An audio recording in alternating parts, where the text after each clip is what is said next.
తండ్రి దేవునికి మా హృదయపూర్వకమైన స్తోత్రం చెల్లిస్తూ ఈరోజు ఈ బైబిల్ తరగతికి మరి కూడి వచ్చిన ప్రియులందరికీ ప్రభువైన యేసుక్రీస్తు నామమున శుభాలు వందనాలు తెలియజేస్తూ ప్రార్థన చేసుకుని ఈ బైబిల్ తరగతిని ముందుకు కొనసాగుతాం.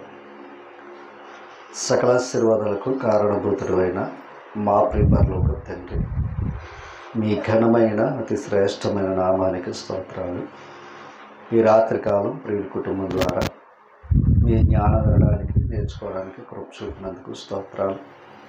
కూడి వచ్చిన వారందరిని బట్టి మీకు స్తోత్రాలు చెల్లిస్తూ ఉన్నాం.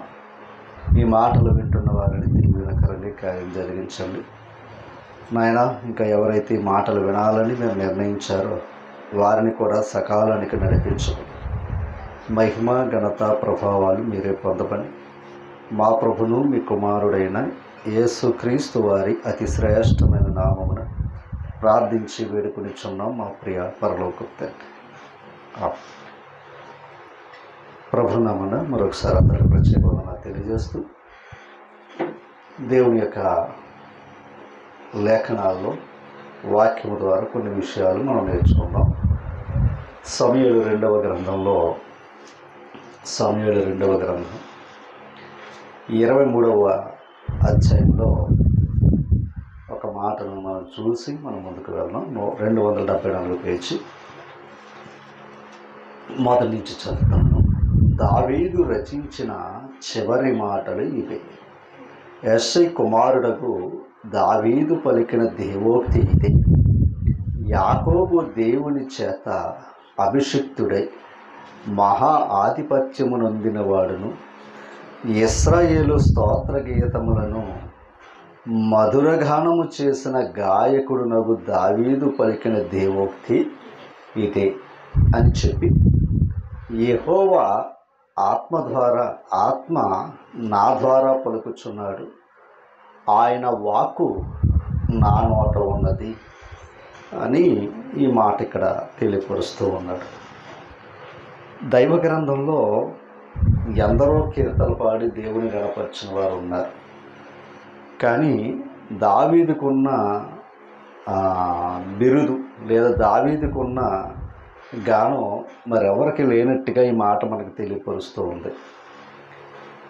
ఇశ్రాయేలులకు స్తోత్ర గీతములను మధురగానము అంటే దేవుని స్తోత్ర గీతాలు అనే మాట ఉంది. ఆ స్తోత్ర గీతాలని మధుర గానము చేసిన గాయకుడు అట దావీదుకున్న బిరుదు. మనం కూడా చూడండి, ఎస్పి బాలసుబ్రహ్మణ్యాన్ని కూడా ఆ బిరుదు ఉంటుంది, మధుర గాయకుడు అని. కానీ దైవం మరి భక్తుల్లో దావీదుకున్న బిరుదు కూడా ఈ మాట ఉంది. కానీ ఈయన పాడిన పాటలు ఏంటయ్యా అంటే దైవాన్ని గూర్చిన పాడిన పాటలే తప్ప మరొక లోక సంబంధమైన పాటలేమీ కావు. అయితే ఈ మాటను మనం ఆలోచన చేస్తూ ఉన్నప్పుడు ఇక్కడ కొంచెం మనసు పెడదాం. ఇశ్రాయేలీయుల స్తోత్ర గీతములను మధుర గానం చేశాడట. ఇంతకు దావీదు ఏ గీతాలను మధుర గానం చేశాడు అంటే స్తోత్ర గీతాలు, దేవుని స్తోత్ర గీతాలని మధుర గానము చేసిన గాయకుడు అనే మాట ఇతనికి కనబడుతుంది. దైవ గ్రంథంలో గాయకుడు, మధుర గానం చేసిన గాయకుడు అని దావీదుకి చెప్పిన మాట మరెవరికి చెప్పలేదు. దావీదు గురించి మనం ఎన్నో విషయాలు విన్నవారం, నేర్చుకున్నవారం. అయితే ఈరోజు కీర్తనల గురించి కొన్ని మాటలు చదువుకుందాం.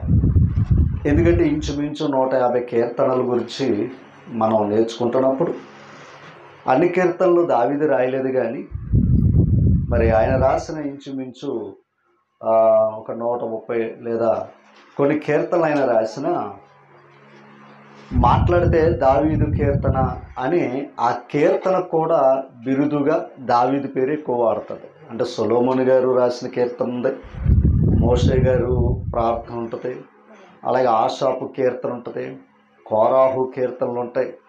ఇలాగా భక్తులు పాడిన కీర్తనలు ఉన్న దావీదు గురించి ఎక్కువగా మనం అది ఎవరు రాసినా సరే, ఎవరు పాడినా సరే దావీదు కీర్తన అనేది మనం ఎక్కువ సంబోధిస్తూ ఉంటాం. అంటే ఎక్కువ పాటలు పాడిన వ్యక్తి దావీదు గారిగా మనకు కనపడుతూ ఉంది. అయితే ఈ కీర్తన గురించి మనం కొన్ని మాటల్లో దైవలేఖనాల్లో చూస్తే కీర్తనలు అనేది పాత నిబంధన కాలం నుంచి కూడా ఈ కీర్తనల వ్యవస్థ లేదా ఈ కీర్తనల యొక్క విధానం భక్తులు పలుకుతూ ఉండేవారు. ఒక మాట మీకు చూపిస్తాను. ద్వితీయోపదేశకాండం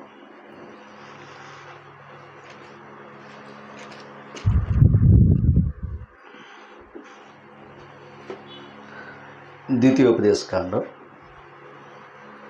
31వ అధ్యాయంలోకి వెళితే 19వ వచనాన్ని చదువుతాం. కాబట్టి మీరు ఈ కీర్తన వ్రాసి ఇశ్రాయేలు వారికి నేర్పాలి. ఓకేనా? అంటే ఇశ్రాయేలు వారికి ధర్మశాస్త్రాన్ని ఇచ్చాడు మోషే గారు. ధర్మశాస్త్ర విధులు నేర్పారు. అయితే ఇక్కడ ఏం నేర్పమంటున్నాడు? ఇక్కడైనా కీర్తనలు నేర్పాలి. ఒక మాట మీకు చూపిస్తాను చూడండి. అక్కడే 12వ వచనం పైకి వెళ్దాం. నీ దేవుడైన యెహోవాకు భయపడి ఈ ధర్మశాస్త్ర వాక్యములన్నిటి అనుసరించి, ఏ వాక్యాలు? ధర్మశాస్త్ర వాక్యాలు. దేవుడు వారికి ఒక చట్టాన్ని ఇచ్చాడు. ఆ చట్టంలో ఉన్న వాక్యాలన్నిటిని అనుసరించి నడుచుకున్నట్లు పురుషులేమి, స్త్రీలేమి, పిల్లలేమి, నీ పురములో ఉన్న పరదేశులేమి వాటిని విని నేర్చుకొనుటకే అందరినీ పోగు చేయాలి. అంటే ధర్మశాస్త్ర చట్టాన్ని, దేవుని యొక్క వాక్యాలని కూడా, ఆ ఉపదేశాలు కూడా వారు విని నేర్చుకోవాలి మొదట. ఇప్పుడు కీర్తన కూడా నేర్చుకోవాలని చెప్తున్నాడు ఆయన. ఓకేనా? మనం ఉపదేశం నేర్చుకుంటాం, రెండవది కీర్తనలు కూడా నేర్చుకోవాలి. ఈ కీర్తన గురించి మనం ఇందాక చదివామని 19వ వచనాన్ని చదువుదాం. కాబట్టి మీరు ఈ కీర్తన వ్రాసి, ఇందాక ధర్మశాస్త్రాన్ని నేర్పండి అన్నాడు. ఇప్పుడు కీర్తన వ్రాసి ఇశ్రాయేలు వారికి, అంటే కీర్తన లేదా ధర్మశాస్త్ర వాక్యాలు ఖచ్చితంగా భక్తులకు ఆధారం అన్నమాట దైవం దగ్గర రావడానికి. అందుకు ఇక్కడ ఏమన్నాడంటే, కాబట్టి మీరు ఈ కీర్తన వ్రాసి ఇశ్రాయేలులకు నేర్పుడి. ఈ కీర్తన ఇశ్రాయేలు మీద నాకు సాక్షార్థముగా ఉండినట్లు దానిని వారికి కంఠపాఠముగా, అంటే దాని ఆ కీర్తన ఎలా చేయాలంటే వాళ్ళు కంఠపాఠముగా చెయ్యాలి అని దైవం చెప్తూ ఉన్నాడు. కంఠపాఠం అంటే తెలుసు కదా, కంఠస్థ వాక్యాలు అంటారు. అంటే చూడకుండా ఏం చెయ్యాలి? పాటలు పాడాలి. దీనికి మోషే ఇశ్రాయేలు వారికి నేర్పుతున్నాడు ప్రయాణంలో. అయితే అప్పటికి కూడా ఈ భక్తి జీవితంలో ఈ పాటలు పాడే ధర్మం అనేది ఇశ్రాయేలు వారికి ఉంది. నిర్గమకాండం 15వ అధ్యాయము, నిర్గమకాండం 15వ అధ్యాయము మనం చూసినట్లయితే మొదటి వచనం చాలా జాగ్రత్తగా మనసు పెట్టాలి. అప్పుడు మోషేయు ఇశ్రాయేలు యెహోవాను గూర్చి ఈ కీర్తన పాటిది. ఓకేనా? అంటే ఇప్పుడు 15వ అధ్యాయం అంతా ఏంటి? కీర్తన. అంటే ఇప్పుడు కీర్తన పాడారట. చాలా జాగ్రత్త. అప్పటికి ఇంకా ధర్మశాస్త్రం వాళ్ళకి రాలా. అప్పటికి ఇంకా ధర్మశాస్త్రం చట్టం అనేది ఇంకా వారికి రాలేదట. అంటే ముందు ఏం పాడుతూ ఉండేవారు వాళ్ళకి? కీర్తన. కేవలం సీనాయి పర్వతం మీద మాత్రమే దేవుడు ఇశ్రాయేలు వారికి ధర్మశాస్త్రం అనే చట్టాన్ని ఇచ్చాడు. కానీ ధర్మశాస్త్ర చట్టం వాళ్ళ దగ్గర రాకమునుపు వాళ్ళ దగ్గర ఉన్న కంఠపాఠం ఏదన్నా ఉంది అంటే కేవలం కీర్తనలతో మాత్రమే దేవుణ్ణి గణపరుచుకుంటూ వచ్చేవారు ఆది భక్తులందరూ కూడా. ఇప్పుడు ఇశ్రాయేలు వారు మోషే వారు ఏం చేశారు? కీర్తనలు పాడి దేవుణ్ణి గణపరిచారు. ఓకేనా? అది మనం కిందకు చదువుకుంటే యెహోవాను గూర్చి గానము చేసేదారు. ఇది మనం పాడతాం కూడా, ఈ పాట కూడా ఎక్కువగా. రైట్. ఇప్పుడు ఈ పాట పాడటంలో జాగ్రత్తగా, ఇప్పుడు ఎర్ర సముద్రం దాటిన తర్వాత దేవుడు చేసిన కార్యాలు బట్టి వారు దేవుణ్ణి కీర్తించారు. గుర్తుపెట్టుకోండి, దేవుణ్ణి ఏం చేశారు అంటే కీర్తన అంటే దేవుణ్ణి గణపరచటం అన్నమాట. ఇప్పుడు నిర్గమకాండం 15వ అధ్యాయంలోనే 20వ వచనాన్ని చదువుతాం. మరియు అహరోను సహోదరియు ప్రవక్తయునగు మిరియాము తంబూర చేత పట్టుకునెను. స్త్రీలందరూ తంబూరలతోనూ నాట్యములతోనూ ఆమె వెంబడి వెళ్ళగా, అంటే స్త్రీల చేతులు ఏమున్నాయి అప్పటికి? వాయిద్యాలు ఉన్నాయి స్త్రీల చేతుల్లో. ఆమె వెంబడి వెళ్ళగా మిరియాము వారితో కలిసి ఇట్లు పల్లవెత్తి పాడాను, యెహోవా గానము చేయుడి. అంటే ఇప్పుడు వాళ్ళు కూడా ఏం చేశారు అంటే ఇశ్రాయేలు వారు అందరూ కీర్తన పాడారు, మోషే గారు కీర్తన పాడారు, మిరియాము అంటే సహోదరి కూడా కీర్తన పాడింది. కానీ అక్కడ కొంతమంది సహోదరు చేతులు ఏమున్నాయి? వాయిద్యాలు ఉన్నాయి. ఈ వాయిద్యాలతో దేవుణ్ణి గణపరుచున్నట్లుగా, కీర్తించినట్లుగా మనకి ఇక్కడ కనపడుతూ ఉంది 15 అధ్యాయంలో. అప్పటికి ఇంకా వాళ్ళకి ఏమి రాలేదు? ధర్మశాస్త్రం అనే చట్టం రాలేదు. అయితే మనకి ఇక్కడ కీర్తనలో వాయిద్యాలు వాడినట్లుగా మనకి ఈ 15 అధ్యాయంలో కనబడుతుంది. కానీ వాయిద్యాలు ఎప్పుడు ఉన్నాయి అని మనం ఆలోచన చేస్తే ఆదికాండం ఆదిలోనే ఈ వాయిద్యాలు అనేవి ఉన్నాయని లేఖనాలు తెలియపరుస్తూ ఉన్నాడు. 4 అధ్యాయంలో చూస్తే చూసారా 21వ వచనం. 4 అధ్యాయం ఆదికాండం 21వ వచనం. అతని సహోదరుని పేరు యోబాలు. అతని పేరేటట యోబాలు. తర్వాత ఇతడు సితారా సానికను వాడుకు చెయ్యి వారందరికీ మూల పురుషుడట. ఎవరో? యోబాలు. అంటే ఆది కాలంలోనే వాయిద్యాలకి మూల పురుషుడు ఎవరయ్యా అంటే యోబాలు. ఓకేనా? అప్పటికే ఈ వాయిద్యాలు అనే వ్యవస్థ ఉంది. కానీ దైవం దగ్గర కంటే మనుషుల దగ్గర ఎక్కువ దాన్ని ఉపయోగించిన సందర్భాలు కూడా ఉన్నాయి. 31 అధ్యాయం ఆదికాండం 31 అధ్యాయం తీసారా? ఈ 31 అధ్యాయంలో చూస్తే 27వ వచనాన్ని చదువుదాం. ఇంతకే లాభానికి చెప్పకుండా యాకోబు వచ్చాడు చూసారా? అప్పుడు జరుగుతున్న సంభాషణ. నీవు నాకు చెప్పక రహస్యముగా పారిపోయి నన్ను మోసపుచ్చుతివేళ. అది చూడండి, అర్థమైందండి. అదే నాకు చెప్తే నేను ఎలా తీసుకున్నదో తెలుసా? సంభ్రముతోనూ పాటలతోనూ మధ్యలతోనూ సితారలతోనూ నిన్ను సాగనంపుదునే అన్నట. ఎలా సాగనంపుదుడంట? ఈ వాయిద్యాలతో ఆయన్ని గౌరవంగా పంపేవాడిని నాకు చెప్తే అని అన్నాడు. అంటే మనుషులను కూడా కీర్తించే విధానాలు కూడా ఉన్నాయి. ఓకేనా? మనుషులను కూడా కీర్తించే విధి విధానాలు కూడా ఉన్నాయి. మనసు పెట్టాలి అని. ఇంకొక మాట, సమూయేలు మొదటి గ్రంథంలో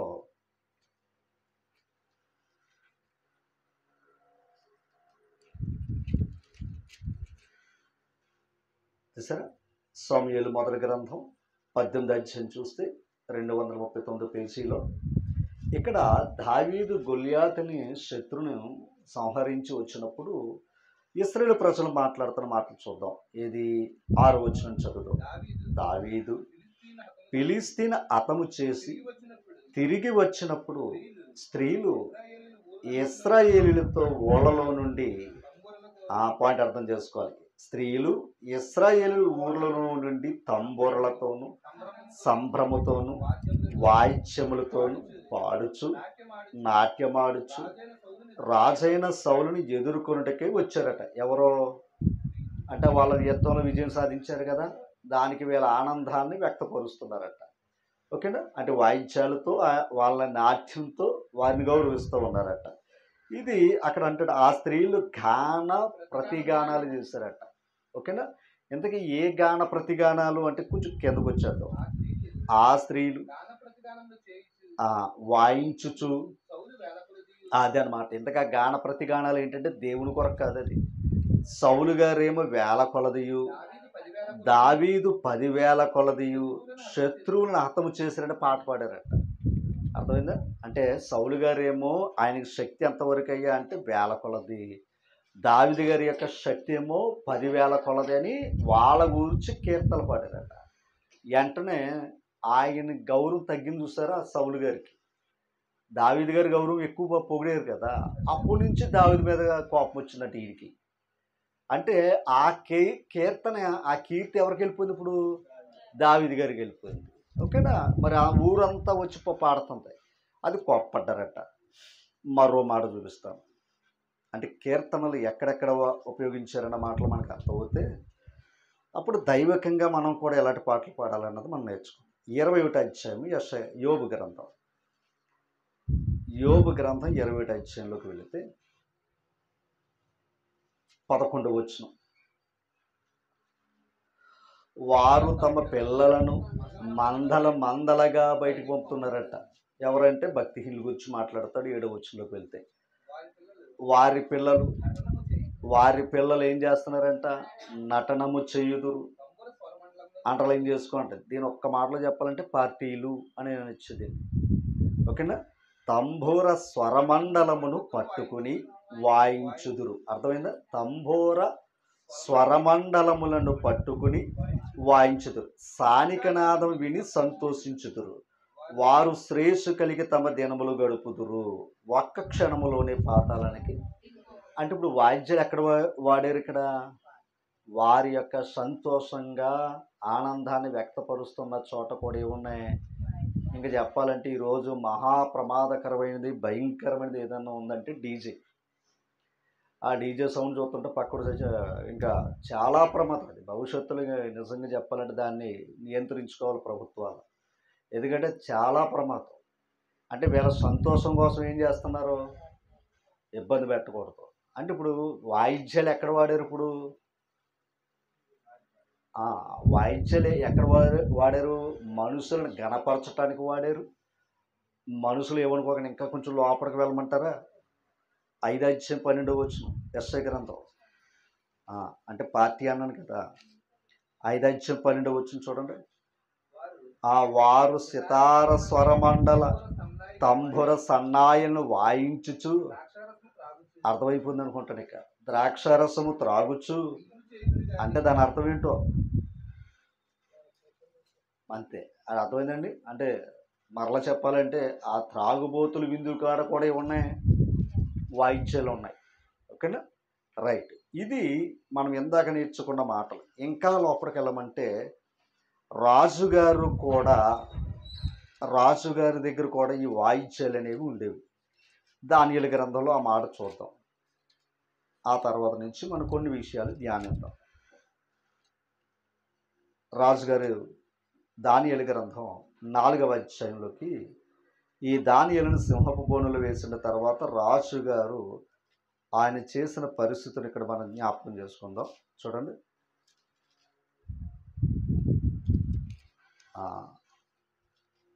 6వ అధ్యాయం.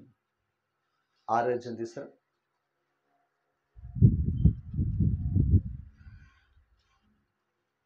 ఈ 6వ అధ్యాయంలో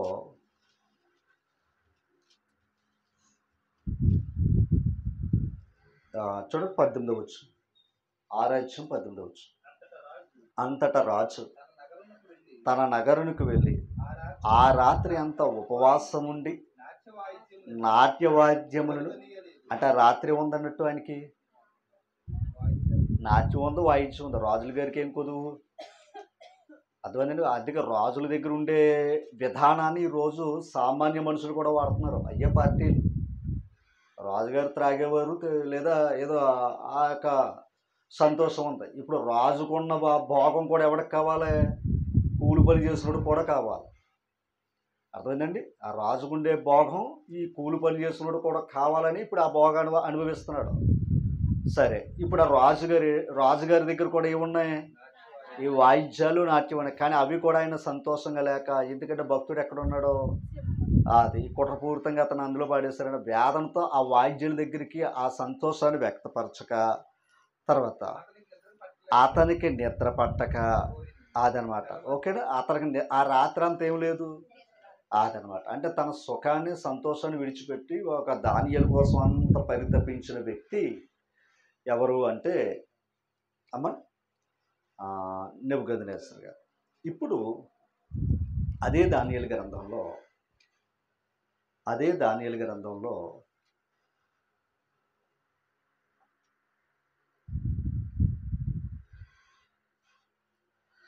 వారొక ప్రతిమని చేసినప్పుడు ఆ ప్రతిమ గానం నమస్కరించకపోతే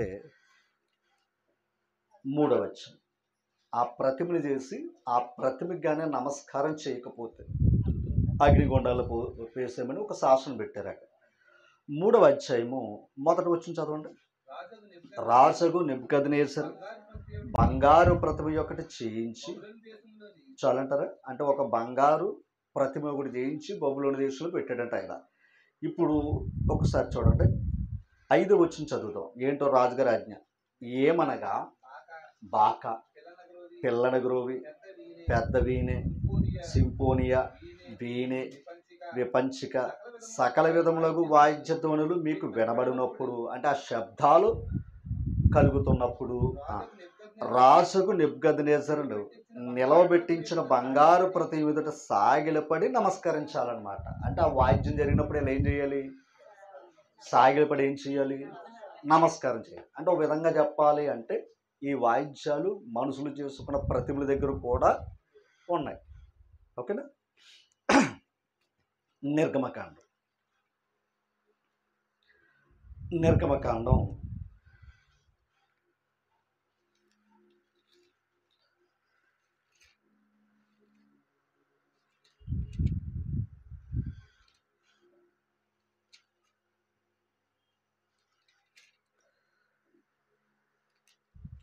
32 అధ్యాయం. నిర్గమకాండం 32 అధ్యాయము చూసారా? ఇక్కడ మోషే గారు సీనాయి పర్వతం మీద ధర్మశాస్త్ర చట్టాన్ని తేయడానికి వెళ్ళాడు. ఆయన మోషే గారు అక్కడ లేడు. లేకపోవడంతో ఈ ప్రజలు ఎక్కడి నుంచి వచ్చారు? వీళ్ళు ఐగుప్తు దేశం నుంచి వచ్చారు. ఇందాక మనం చదివే బబులోను దేశంలో ఆచారం ఏంటయ్యా అంటే ప్రతిమ దగ్గర వాయిద్యం వాడినప్పుడు ఖచ్చితంగా ప్రతిమ ఏం చేయాలి అంటే వాయిద్యం అనేది ప్రతిమల దగ్గర కూడా వాడే విధానం ఉందని వీళ్ళ మనసులో ఎక్కించేసుకున్నారు. ఎవరో ఇశ్రాయేలు వారు. అందుకే బహుశా వాళ్ళ ఐగుప్తు దేశం నుంచి వచ్చినప్పుడు ఈ వాద్యాలు తెచ్చుకున్నారు. ఐగుప్తు దేశం నుంచి వచ్చారు కదా, అప్పుడు వీళ్ళ కూడా ఏం తెచ్చుకున్నారు? ఇంతకీ ఇవన్నీ అక్కడే ఐగుప్తు దేశంలో వచ్చారన్నమాట. మనసు పెట్టాలి ఇక్కడి నుంచి. ఇప్పుడు ఆల్రెడీ ఆ తత్వం ఐగుప్తు దేశంలో ఉంది. ఇప్పుడు వీళ్ళు ఏం చేశారంటే అక్కడ ఒక దూడను చేసుకుని ఆ దూడను వాళ్ళ ఆరాధన చేసినట్లుగా మనకి 32 అధ్యాయంలో మనకు కనపడుతుంటుంది. అంటే దైవాన్ని మరిచి దైవాన్ని చూడలేదు కనుక ఒక జంతువుని పెట్టుకుని దేవుణ్ణి ఆరాధన చేస్తున్నారు. ఇప్పుడు ఆరాధన చేస్తున్నప్పుడు ఒక మాట మీకు చూపిస్తాను చూడండి. 18వ వచనం ఒకసారి చదవండి. అతడు ఏంటంటే ఏం వినబడ్డదంట మోషే గారికి? జయధ్వని. పాయింట్ అర్థం చేసుకోవాలి. ఓకేనా? ఇంకొంచెం చదవండి. అది జయధ్వని కాదు, అపజయ ధ్వని కాదు. ఏ ధ్వని అంట? సంగీత ధ్వని. సంగీత ధ్వని అంటే కొన్ని శబ్దాల్లో కూడా కొన్ని భావాలు తెలియపరుస్తూ ఉంటాయి. అంతే కదండి? చూడండి, సంగీత ధ్వని నాకు వినబడుచున్నదనెను. అతడు పాలెమునకు సమీపింపగా, ఎవరో మోషే గారు, ఆ దూడను వారు నాట్యమాడుటను చూచెను. ఆ దూడ దగ్గర ఏం చేస్తున్నారు వీళ్ళ? అంటే ఈ నాట్యం ఎక్కడి నుంచి నేర్చుకున్నారు వీళ్ళ? అబ్రహాము కానీ, ఇస్సాకు కానీ, యాకోబు కానీ, యోసేపు కానీ ఎక్కడ కూడా దైవం దగ్గర వాయిద్యాలతో నాట్యమాడిన సందర్భాలు ఎక్కడ ఉండవు. ఓకేనా? ఇంకా చెప్పాలంటే నోవాహు కాలంలో ఓడలో కూడా ఏమి ఉండాలి? వాయిద్యాలు ఉండాలి. అంటే నోవాహు గారు వాయిద్యాలు ఎందుకు పెట్టుకోలేదు? అప్పటికి వాయిద్యాలు ఉన్నాయి. అప్పటికి వాయిద్యాలు ఉన్నాయి. ఎందుకంటే ఆదికాండం 4వ అధ్యాయంలోని యోబాలే వాటికి మూల పురుషుడని మనం ఇందాక నేర్చుకున్నాం. అప్పటికి భూమి మీద వాయిద్యాలు ఉన్నాయి. మనుషులు గౌరవించడానికి కూడా వాయిద్యాలు వాడారు. కానీ దైవం దగ్గర వాయిద్యాలు ఎక్కడ కూడా వాళ్ళ వాడాలి. మనసు పెట్టాలి. ఇప్పుడు ఎర్ర సముద్రం దాటిన తర్వాత వీళ్ళ చేతుల్లోంచి తెచ్చుకున్న వాటిని దేవుని ఏం చేశారు? వాళ్ళు అక్కడ ప్రతిమ కాదు, అక్కడ ప్రతిమ కాదు. అందుకని దాన్ని దేవుడు తప్పుగా చూడలేదు. అయితే అది మనసులో ఉండిపోయింది వీళ్ళకి. ఎవరికే? ఇశ్రాయేలు. అందుకు మోషే గారు లేనప్పుడు ఆ ప్రతిమ దగ్గర ఏం చేశారు? ఈ వాయిద్యాలు పెట్టి. ఎందుకంటే ఈ ఆచారం ఐగుప్తు దేశంలో ఉంది, బబులోను దేశంలో కూడా ఉంది. ఓకేనా? ఈ ఆచారం తెచ్చి ఇప్పుడు ఎక్కడ పెట్టారు వీళ్ళు? అది దేవుడు ఇచ్చిన దేశంలోని ప్రవేశపెడుతున్నారు. ఇప్పుడు అక్కడ చూడండి, నాట్యం ఆడారు లేదా? అందుకు మోషే కోపపడింది. ఓకేనా? ఒక మాట చూపిస్తాను చూడండి. అక్కడ 6వ వచనం చదవండి. అక్కడ మరునాడు వారు ఉదయం లేచి కాదండి 6వ వచనం. మరునాడు వారు ఉదయం లేచి దహన బలులను సమాధాన బలులను అర్పించిరి. అప్పుడు జనులు అంటర్లైన్ చేయండి, తినుటకును త్రాగుటకును. అంటే ఇప్పుడు దేవుని దగ్గర వీళ్ళకి ఎలా ఉందయ్యా అంటే పార్టీ కింద ఉంది. అర్థమైందండి? దైవ సంబంధమైన విధానం వేరు భక్తి. కానీ ఇప్పుడు దైవమే వీళ్ళ దృష్టిలో దైవమే, కానీ వీళ్ళ శరీర కోరికలు చేసుకుంటున్నారు. అంటే తినడానికే చెప్పాడు, తినుటకును త్రాగుటకును కూర్చుండి ఆడుటకు లేచేది. ఎందాక చదువుకున్నాం. ఓకేనా? యెషయా గ్రంథం 5వ అధ్యాయంలో ఎందాక చదువుకున్నాం. ఎక్కడున్నాయి? వారు వాయిద్యాలు వాయించు ద్రాక్షారసము త్రాగిరేడ పదం అవుతాయి. అంటే కడకి భక్తి ఎక్కడికి వెళ్ళిపోయిందయ్యా అంటే, దేవుడు దేన్నైతే కోపపడ్డాడో, దేన్నైతే దూరం పెట్టాలనుకున్నాడో అపవిత్రతలోనికి వెళ్ళిపోయారు. ఓకేనా? అలా వెళ్ళిపోయిన వీళ్ళనే తర్వాత ధర్మశాస్త్రం ద్వారా హెచ్చరించాడు. కానీ కీర్తన కూడా నేర్పాడు. ఇందాక మనం చదువుకున్నాం. మోషే గారు ఏం చేశాడు ద్వితీయోపదేశకాండంలో? కానీ కీర్తన నేర్పిన వాయిద్యాన్ని కల్పించినట్టు ఎక్కడ ఉండదు మనకి. ఓకేనా? వాయిద్యాన్ని కల్పించిన సందర్భం ఎక్కడ ఉండదు. సంఖ్యాకాండం, ఈ సంఖ్యాకాండంలో 3వ అధ్యాయం దగ్గరికి వస్తే చాలా జాగ్రత్తగా ఉన్నారు. సంఖ్యాకాండం 3వ అధ్యాయం దగ్గరికి వస్తే ఈ 3వ అధ్యాయంలో లేవి వంశస్థులు మాత్రమే దేవుని సన్నిధిలో సేవ చేయాలి. అది మనం అందరూ చాలా విన్న విషయాలు. ఓకేనా? వారిని ప్రత్యేకపరుచుకున్నాడు. ఎందుకు పరుచుకున్నాడు అంటే వాళ్ళ కూడా దేవుని కోసం ప్రత్యేకపరుచుకున్నారు కనుక.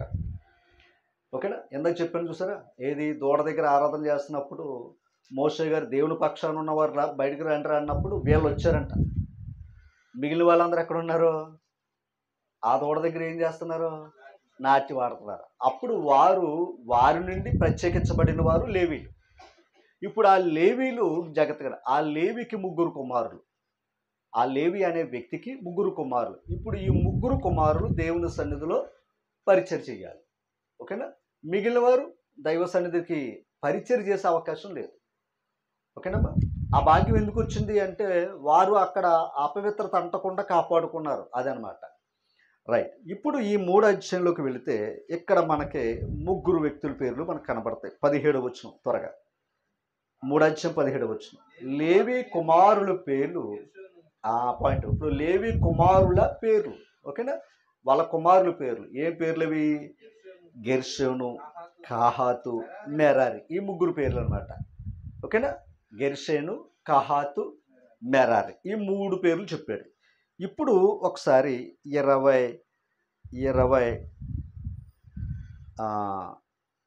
వచనం చదువుతాం.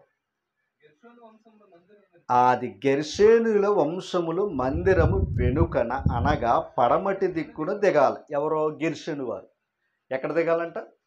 పడమటి దిక్కు అంటే మందిరం వెనకాలకి, ప్రత్యక్ష గుడారం వెనకాలకి దిగి ఏం చేయాలి చూడండి. 25వ వచనం. 25వ వచనం ఇక్కడికి వచ్చాను. ఆ ప్రత్యక్ష గుడారములో గెర్షోను కుమారులు కాపాడవలసినవి ఏమనగా మందిరము గుడారము, దాని పైకప్పు, ప్రత్యక్ష గుడారము ద్వారపు తెరయు, ప్రాకారము వణికలు, మందిరమునకు బలిపీఠమునకు చుట్టూన్న ప్రాకార ద్వారపు తెరయు, దాని సమస్త సేవ కొరకే త్రాళ్ళును వాళ్ళ పని అంట. అంటే తాళ్ళు కూడా మొయ్యాలి. అంటే ప్రత్యక్ష గుడారం కదా, టెంట్లు వేసుకునేది కదా ఆనాడి మందిరం. అందులో ఉన్న ఉపకరణాలు, తెరలు, ఓకేనా, ఒక బలిపీఠం, ఇవన్నీ కూడా మోయవలసిన బాధ్యత ఎవరిదే? అది నేను అంటుంట. ఓకేనా? ఇప్పుడు రెండోది ఎవరో? కహాతు. ఓకేనా? ఈ కహాతు 29వ వచనం. కహాతు కుమారుల వంశములు మందిరం యొక్క ప్రక్కను అనగా అది ఇందాక గెర్షోనులు పడమటి దిక్కు, ఇప్పుడు కహాతీలు దక్షిణ దిక్కు. ఓకేనా? అంటే ఏ దిక్కులు ఎవరు ఉండాలో కూడా దైవ నిర్ణయం ఇది. చూడండి, దక్షిణ దిక్కున దిగవలసిన వారు. ఈ మాట వాడ. కహాతీల వంశముల పితరుల కుటుంబమునకు ప్రధానుడు ఉజ్జియేలు, కుమారుడైన ఎలీషాపాను. ఇప్పుడు చూడండి 31. వారు అండర్లైన్ చేయండి. ఎవరో? కహాతీలు. అర్థమైంది మీకు? కహాతీలు. వారు మందసము బల్ల, దీపవృక్షము, వేదికలు, తాము సేవ చేయు పరిశుద్ధ స్థలములోని ఉపకరణములు, అడ్డుతెరయు కాపాడి దాని సమస్త సేవయు జరిపింపవలసిన వారై ఉన్నారు. అంటే ఇప్పుడు మీకు ఇది రెండో కుమారుడు. వాళ్ళు ఏం చెప్పాడు అక్కడ? మందసపు బల్ల, దీప వృక్షము, వేదికలు, ఉపకరణాలు, అడ్డుతెర, ఇవన్నీ వీళ్ళకి అప్పచెప్పాడు. ముందున్న వారికి అప్పగించిన పని వేరు, ఇప్పుడు వీళ్ళకి అప్పగించిన పని వేరు. ఇంతకీ దేవుడి పనే, ఓకేనా? ఇంతకీ ఎవరి పని? దేవుని పని. ఇప్పుడు 33వ వచనంలోకి వెళితే 36వ వచనం, 36. ఇప్పుడు మూడో కుమారుడు, ఓకేనా?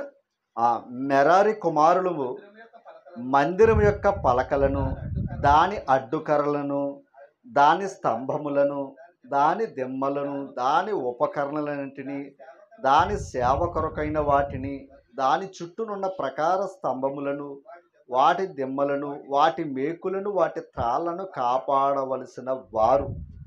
పాయింట్ అర్థమైందా? ఎవరో వీళ్ళు ఎక్కడయ్యా అంటే 36 కొంచెం ముందుకు వెళితే ఉత్తర దిక్కుని దిగమన్నాడు వీళ్ళ, ఓకేనా? వీళ్ళు ఎక్కడ దిక్కాల? ఏ దిక్కంట?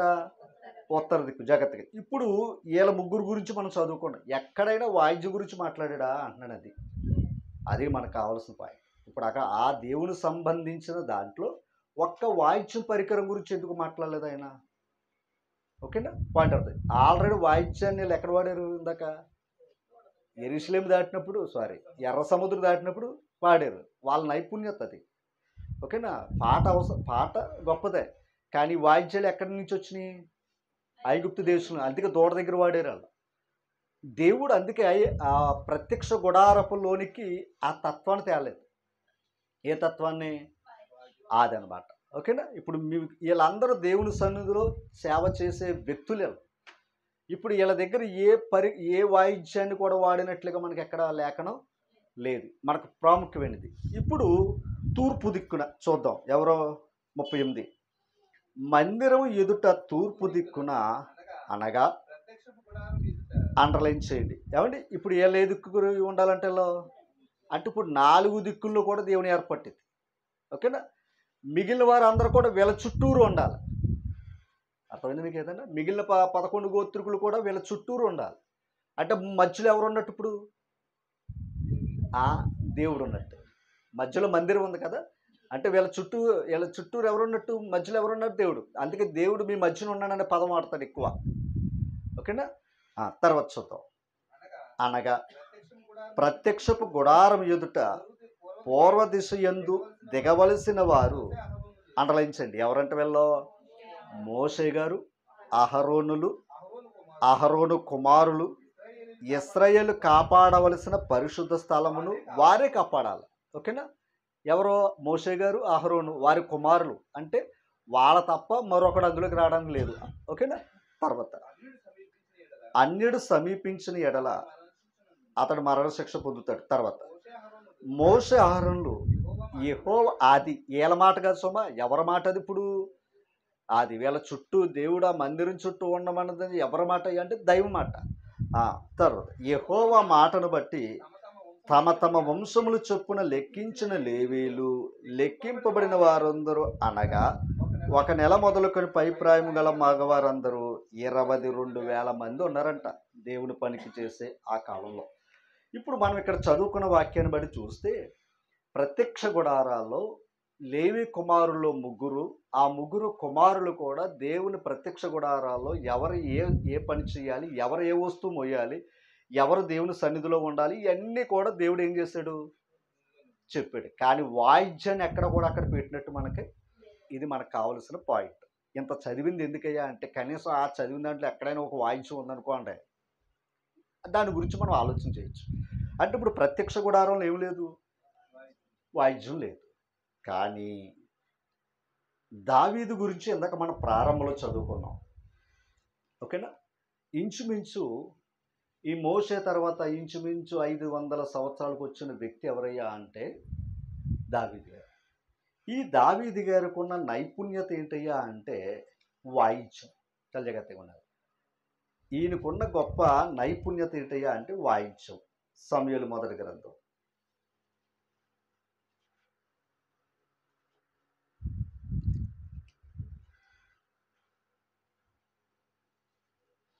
16 అధ్యాయం ఇది సమూయేలు మొదటి గ్రంథం 16 అధ్యాయం తీసారా. ఇక్కడ సౌలు అనే ఒక రాజు దురాత్మ ప్రేరేపణతో ప్రేరేపించబడుతూ ఉన్నాడు, ఒక రాజుగారు. అక్కడ ఉన్న సేవకులు అది చూసి, ఓకేనా, అది భక్తి గురించి మాట్లాడతారు సుమా. అతను ఒక మానసికమైన రుగ్మతతో ఉన్నాడు. ఎవరో సౌలు రాజు, ఓకేనా. ఇప్పుడు 16 అధ్యాయంలో చూస్తే 14 వచనం త్వరగా. యెహోవా ఆత్మ సౌలును విడిచిపోయి యెహోవా యొద్ద నుండి దురాత్మ ఒకటి వచ్చి అతని ప్రేరేపింపగా 15 సౌలు సేవకులు అంటే ఇప్పుడు దురాత్మ వచ్చి సౌలు గారిని ఏం చేస్తుంది? ప్రేరేపిస్తుంది. మా ఏలిన వాడవైన నీవు ఆజ్ఞయము, నీ దాసులమైన మేము సిద్ధముగా ఉన్నాము. సితార చమత్కారముగా వాయింపగల ఒకని విచారించుటకై మాకు సెలవిమ్మని దేవుని యొద్ద నుండి దురాత్మ వచ్చి నిన్ను పట్టునప్పుడల్లా అతడు సితార చేత పట్టుకుని వాయించుట చేత నువ్వు బాగుపడదు అని అతనితో అన్నారట. ఇది ఇంతకు అతనికి ఉన్న ప్రేరేపణ బట్టి వాయిద్యాన్ని కానీ వాడితే, శబ్దం కలిగితే దురాత్మ పోతుంది. అందుకని సితార బాగా వాయించుకొని మేము తీసుకుని వస్తామయ్యా రాజు, సెలవయ్యి అని అడిగారట. ఓకేనా. ఇప్పుడు ఆ టాలెంట్ ఎవరిలో ఉంది అంటే దావీదు గారిలో ఉందట. ఇప్పుడు దావీదు గారిలో అది ఉంటే ఆ తర్వాత దావీదు గారిని ఎక్కడ తీసుకుని వచ్చారు అంటే, ఓకేనా, దావీదు గారిని 23వ వచనం అండర్లైన్ చేయండి. దేవుని యొద్ద నుండి దురాత్మ వచ్చి సౌలును పట్టినప్పుడల్లా దావీదు సితార చేత పట్టుకుని వాయింపగా దురాత్మ అతనిని విడిచిపోయిన, అతడు సేద తీరి చలజగతిగా. అంటే ఇప్పుడు దావీదు గారి యొక్క నైపుణ్యత, అది అతని టాలెంట్ అంట. ఏది? సితార వాయించటం. ఇంతకే ఇందాక దేవుని మందిరం చుట్టూ దేవుని యొక్క సేవకులు చేసే పనిలో వాయిద్యం ఎక్కడా లేదని మనం ఇందాక చదువుకున్నాం. దావీదు గారు యోధా గోత్రంలో పుట్టాడు, లేవి గోత్రంలో పుట్టలేదు. కానీ దావీదు గారు తండ్రి అప్పగించిన గొర్రెల మందల కాచుకుంటూ ఆ అడవుల్లో అరణ్యాల్లో ఆయనకు ఉన్న నైపుణ్యత ఏంటయ్యా అంటే సితారాను తనకు తానుగా తన టాలెంట్ అది తనకు తానుగా ఏం చేసుకున్నాడు అంటే దాన్ని వాయించచ్చు పాటలు పాడుకుంటూ ఉండేవాడు. ఎవరినే? దేవునికి. ఇది వాస్తవం. ఓకేనా. దావీదు బాల్యం నుంచి కూడా సితార వాయించడంలో ప్రావీణ్యత కలిగిన వ్యక్తి. ఆ కీర్తన ద్వారా దేవుని ఏం చేసుకునేవాడు? ఎందుకు అంటే అక్కడ ఆయనకి అడివే మందిరం అనుకోవాలి. అర్థమైంది మీకు? ఏదైనా అడివే మందిరం అనుకోవాలి. బహుశా పాటల ద్వారా ఆయన ఉన్న స్థితిలో, అది దైవ సన్నిధి ఏం కాదు సుమా, అతనున్న స్థితిలో దేవుణ్ణి ఏం చేసుకునేవాడయ్యా అంటే తనకున్న టాలెంట్ ద్వారా దేవుణ్ణి గణపరుచుకుంటూ వచ్చాడు. ఓకేనా. ఇప్పుడు దేవుడు దావీదు యొక్క భక్తిని చూశాడు. ఇప్పుడు దావీదు గారిని ఎక్కడ తీసుకురావాలి? ఇప్పుడు రాజు దగ్గర తీసుకురావాలి. రాజుగారికి ఆల్రెడీ ఏముంది? దురాత్మ. ఇప్పుడు ఈయనకున్న టాలెంట్ ఏంటి? అంతేనా. ఈ టాలెంట్తో ఇతనికి ఉపయోగపడితే ఇప్పుడు ఇతని దగ్గర ఉండి ఇతను ఏమవుతాడు? ఎదుగుతాడు, ఇతను బాగుపడతాడు. ఇందాక అనుకున్నామే, సౌలు వేల కొలది, దావీదు అంటే ఇప్పుడు ప్రజల్లో ఇతను గొప్పవాడు అవ్వాలి. ఇప్పుడు అతనుకున్న టాలెంట్ని బట్టి చాలా జాగ్రత్తగా ఉండాలి. మనం ఒక మాట అనుకుంటాం, తన పనిలో నైపుణ్యత గలవాడిని చూచితివా వాడు అల్పుడి దగ్గర కాదు గొప్పవారి ఎదుట పని చేస్తున్నాడనే మాట ఉంటుంది. అంటే మన టాలెంట్ ఎక్కడ తీసుకెళ్తా తెలుసా? మన టాలెంట్ ఉంటే గొప్పవాడి దగ్గర తీసుకెళ్తాం. ఇప్పుడు రాజు దగ్గర తీసుకెళ్ళింది అతనుకున్న టాలెంట్ అది. ఇప్పుడు మనం చూడండి, ఆ టైంలో ఎవరు ఏం చెప్పినది వాడేస్తాం అందులో ఆ పరిస్థితులు. ఇప్పుడు దావీదుని దేవుడు సౌలు దగ్గరికి ఏం చేయాలి? పరిచయం చేయాలి. పరిచయం చేయాలంటే ఆ టాలెంట్ ఉపయోగపడింది ఆయనకి. ఆ తర్వాత ఆయన దగ్గర ఆయుధాలు మోయటం, రాజుగారి దగ్గర సహస్రాధిపతిగా ఉండటం, అలా అంచెలంచెగా ఏమయ్యాడు? ఆయన నమ్మకంగా ఎదిగాడు అన్నది మనకు తెలిసిన వాస్తవం. ఇప్పుడు దావీదు గారు ఏమయ్యాడు? రాజు అయ్యాడు.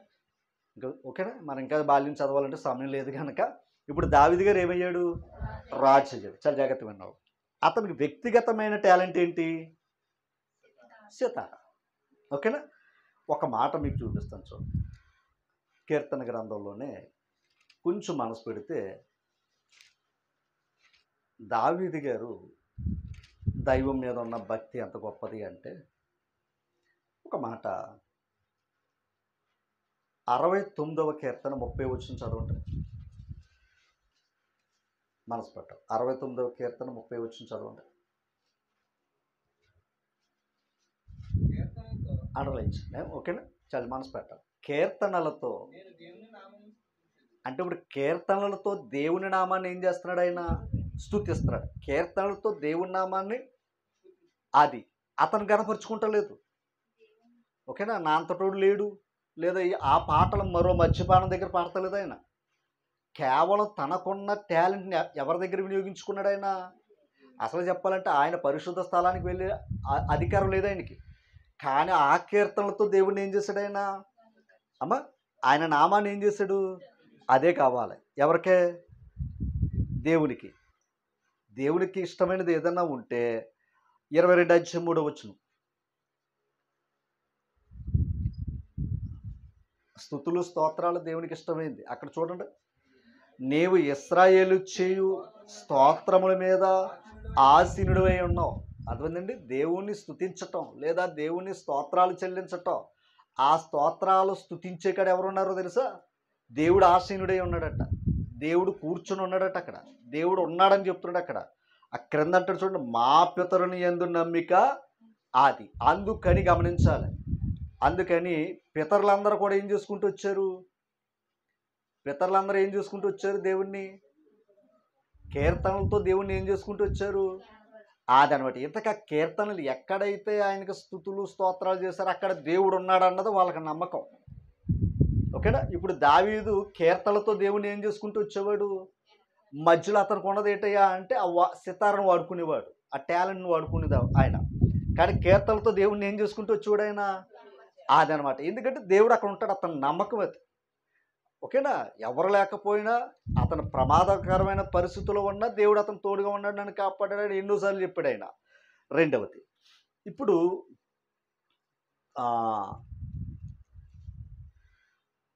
కీర్తన గ్రంథం 95:2 వచనం చదవండి. కీర్తన గ్రంథం 95:2 కృతజ్ఞతాస్తుతులతో అదనమాట. కృతజ్ఞతాస్తుతులతో ఆయన సన్నిధికి అదనమాట కీర్తనలు పాడుచు. చాలా జాగ్రత్త. దేవుని సన్నిధిలో ఉపదేశం ఉంటుంది, కానీ కీర్తనలతో పాడి మనం ఏం చేయొచ్చు? కీర్తనలు పాడి ఎక్కడికి రావాలి? మొదట దేవుని సన్నిధికి రావాలి. మా చిన్నతనంలో అయితే ఈ సినిమాలు మొదట ఏం వేసేవారు అంటే, సినిమా స్టార్ట్ అవుతుందంటే పాటలు వేసేవారు. మా చిన్నతనంలో మైక్ మీద పాటలు వేసేవారు. పాటలు వేసారు అంటే గడియారాలు ఎవరికి లేవు కదా. పాటలు వేసారు అంటే దాని అర్థం ఏంటంటే సమయం అయిందిరా బాబు అనుకుని ఆ పాటల టయానికి వీళ్ళందరూ సిద్ధపడి, అంటే ఇప్పుడు ఆ పాటలో అర్థం ఏంటయ్యా అంటే మేము సిద్ధంగా ఉన్నాం, మీరందరూ రండి అని అర్థం. ఇప్పుడు పాటలతో దేవుని దగ్గరికి పాడుకునే స్థితి ఏది ఈరోజు? దైవ సన్నిధిలోనే పాటలు అరుదైపోయినాయి. ఓకేనా? ఇప్పుడు పాటలు పాడుకుంటూ వస్తే దాని అర్థం ఏంటంటే ఆ మనసంతా దేని మీద ఉంటుంది? దైవం మీదకి ఉంటుంది అన్నమాట. ఓకేనా? ఇప్పుడు కీర్తనలతో దేవుని ఏం చేసుకున్నాడు? ఆయన గణపరుచుకుంటూ వెళ్ళాడు. ఒక మాట లోకసు వార్త 24వ అధ్యాయం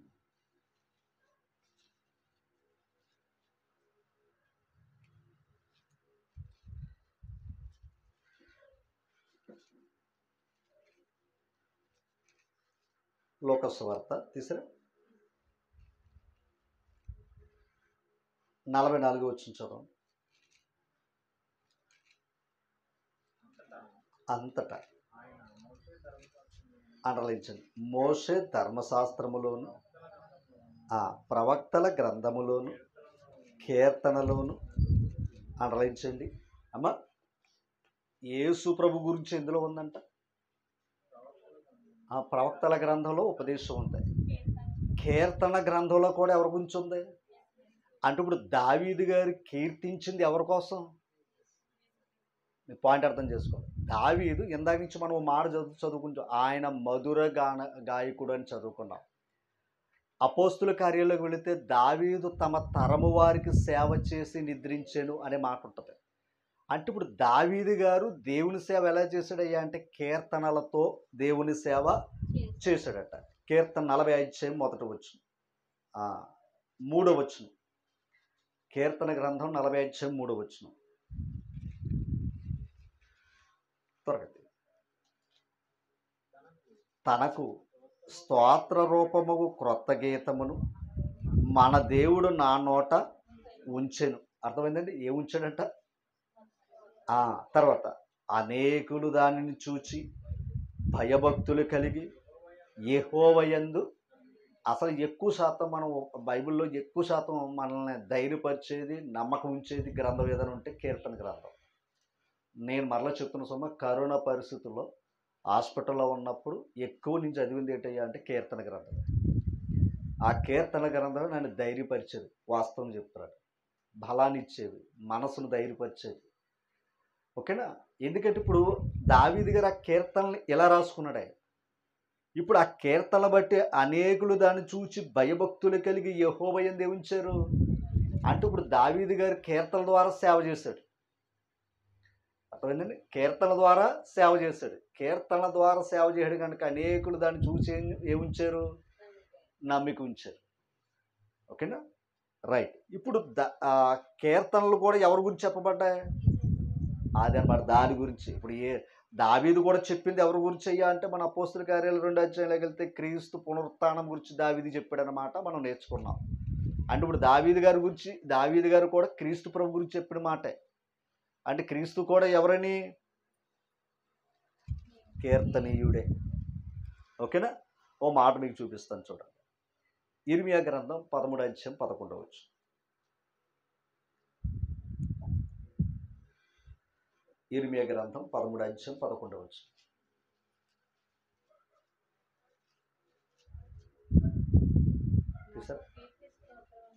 నాకు కీర్తి స్తోత్ర మహిమలు కలుగునట్లు. అంటే ఇప్పుడు దేవునికి ఏం కలగాలంట? కీర్తి కలగాలి, స్తోత్రం కలగాలి, మహిమ కలగాలి. దేవునికి గుర్తుపెట్టుకోండి, ఆయన కీర్తి కలగాలి, స్తోత్రం కలగాలి, మహిమ కలగాలి దైవానికి. అంటే ఇప్పుడు ఓకేనా? ఎఫెసు పత్రిక 1వ అధ్యాయంలో మనందరూ తెలిసిందే, ఆయన కృపా మహిమకు కీర్తి కలుగునట్లు అనే పదం ఉంది. ఆయన కృపా మహిమకి ఏం కలగాలి? కీర్తి కలగాలి కనుక ఆయన కీర్తనీయుడు. ఓకేనా? మొదటి దినవృత్తాంతాల గ్రంథం 14వ అధ్యాయము 17వ వచనం చదవండి. చదవండి. అది ఎవరి కీర్తి? దావీదు కీర్తి ఇశ్రాయేలు ప్రదేశమంతటా అదనమాట. అంటే దావీదు గారి కీర్తిని దేవుడు ఏం చేశాడు కదా? ఎక్కడో ఉన్న దావీదు గురించి ఎంత గొప్పగా కీర్తనల ద్వారా ఆయన కనపరుచుకుంటున్నామే. ఎవరినే? దావీదునే. మరి ఆయనను కీర్తించిన వ్యక్తిని గురించి దావీదు ఏం చేశాడు? అర్థం అవ్వలేదా? దావీదుని కీర్తి ఇచ్చిన వ్యక్తిని ఏం చేశాడు? ఆయన కీర్తించాడు. 56వ అధ్యాయము 11వ వచనం. దావీదు గారు కీర్తించిన దేన్ని అంటే కీర్తన గ్రంథం 56వ అధ్యాయము చూసారా? చూడండి 10వ వచనం. దేవుని బట్టి నేను ఆయన వాక్యమును, అది ఎవరిని కీర్తించాడు? ఇప్పుడు దావీదు దేవుని బట్టి ఎవరిని కీర్తించాడు? ఆయన వాక్యం. ఆ వాక్యమే కృప సత్య సంపూర్ణుడిగా వచ్చాడు. యేసుప్రభు కీర్తించింది ఎవరిని? యేసుప్రభు కీర్తించింది తండ్రి దేవుణ్ణి. ఇప్పుడు దావీదు కీర్తించింది ఎవరయ్యా అంటే ఆయన వాక్యాన్ని కీర్తించాడట. ఒక మాట, ఆయన కీర్తించాడు కనుక దావీదు కీర్తి ఇశ్రాయేలు ప్రదేశం అంతటా కూడా ఏమైంది? అదనమాట. తర్వాత మాట కూడా చదువుకోండి. అది యెహోవాను బట్టి, అదనమాట. ఎవరిని బట్టి అంటే దైవాన్ని బట్టి అసలు దైవాన్ని గణపరచాలి. కానీ దైవాన్ని బట్టి ఆయన వాక్యాన్ని ఏం చేశాడు? ఆయన కీర్తించాడు. అంటే ఇప్పుడు కీర్తనలన్నీ ఎవరి కోసం? క్రీస్తు ప్రభు గురించే. అందుకే ఇందాక ఏమన్నాడు ఆయన? కీర్తనలోను నన్ను గూర్చి వ్రాయబడ్డది అన్నాడా లేదా? రైట్. ద్వితీయోపదేశకాండం 26 అధ్యాయం 19 వచనం. ద్వితీయోపదేశకాండం చూడండి. తాను సృజించిన సమస్త జనముల కంటే ఎవరో ఇశ్రాయేలు ప్రజల కంటే మీకు కీర్తి ఘనత పేరు కలుగునట్లు మిమ్ముని హెచ్చించుదునని దేవుడు చెప్పాడు. ఓకేనా? అంటే ఇప్పుడు ఇశ్రాయేలు ప్రజల్ని హెచ్చించింది ఎవరు? వాళ్ళ కీర్తి ఎంత గొప్పగెళ్ళింది. ఆయా దేశాల్లో ఇశ్రాయేలు వారు అంటే భయపడ్డారు, ఎప్పటికీ భయపడేవారు కూడా ఉన్నారు. ఎంతకు అంత ఘనత ఇచ్చింది ఎవరో, అంత కీర్తి ఇచ్చింది ఎవరో? దేవుడే. ఇక్కడ ఆపండి. ఓకేనా? ఇశ్రాయేలు వారి కీర్తి ఇచ్చింది ఎవరో? మత్తయి సువార్త 9:31 వచ్చు.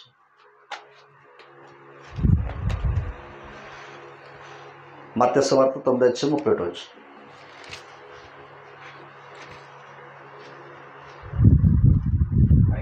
అయినను వారు వెళ్ళి ఆ దేశమంతటా ఆయన కీర్తి, ఎవరి కీర్తి? యేసు ప్రభు కీర్తి. ఈరోజు యేసు ప్రభుడి కీర్తిని కూడా మనం ఏం చేస్తున్నాం? యేసు ప్రభుడి కీర్తిని మనం ఏం చేస్తున్నాం? ప్రచురం చేస్తున్నాం. ఎందుకంటే తెలుసా, ఒకటే, నన్ను గణపరచువాడిని నేను గణపరుస్తాను అన్నాడు ఆయన. దావీదు ఎవరిని గణపరిచాడు? రైట్. అందుకే దేవుడు అతన్ని ఏం చేశాడు? కానీ ఇశ్రాయేలు వారు ఏం చేశారు? అవమానపరిచారు. ఓకేనా? అంత ఘనత వారికి ఇచ్చినా కూడా ఏం చేసుకున్నారు వాళ్ళు? రైట్. ఇంకా చివరగా కొన్ని మాటలు చెప్పి నేను వస్తాను. హెబ్రీ పత్రిక 2 అధ్యాయం. హెబ్రీ పత్రిక 2 అధ్యాయం. సరే, 2 అధ్యాయము 12 వచనం చదవండి. పరిశుద్ధపరచబడు వారికి అందరికీ ఒకటే మూలము. ఈ హేతువు చేతను వారిని సహోదరుని పిలుచుటకు ఆయన సిగ్గుపడక, అండలించండి, నీ నామమును నా సహోదరులకు ప్రచురపరుతురు, సమాజ మధ్య నీ కీర్తిని గానము చేతును అని. అర్థమైందండి? యేసు ప్రభువు గురించి చెప్పిన ప్రవచనం ఇది. ఓకేనా? సహోదరుల మధ్య ఆయన నామాన్ని ఏం చేశాడు? ఆయన ప్రచురపరిచాడు. చేశాడే లేదా? తర్వాత ఆ సమాజం మధ్య తండ్రి అయిన దేవుని కీర్తిని ఏం చేశాడు ఆయన? అంటే ఆయన కూడా ఏం చేశాడు? కీర్తనలు పాడారు. యేసు ప్రభు కూడా కీర్తనలు పాడి ఒలీవ కొండకు వెళ్ళిరి అనే మాట ఉంటుంది మనకి మత్తయి సువార్తలో. వారు కీర్తన పాడి ఒలీవ కొండకు వెళ్ళిరి. మరి మత్తయి సువార్తలు చూద్దాం, ఆ మాట కూడా చూసి ముగింపులోకి వెళ్ళిపోతాం.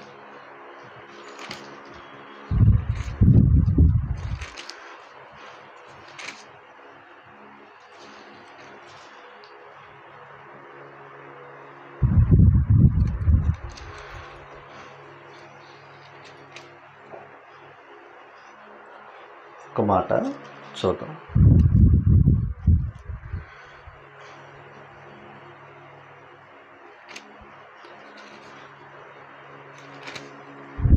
మార్కు సువార్త 14:26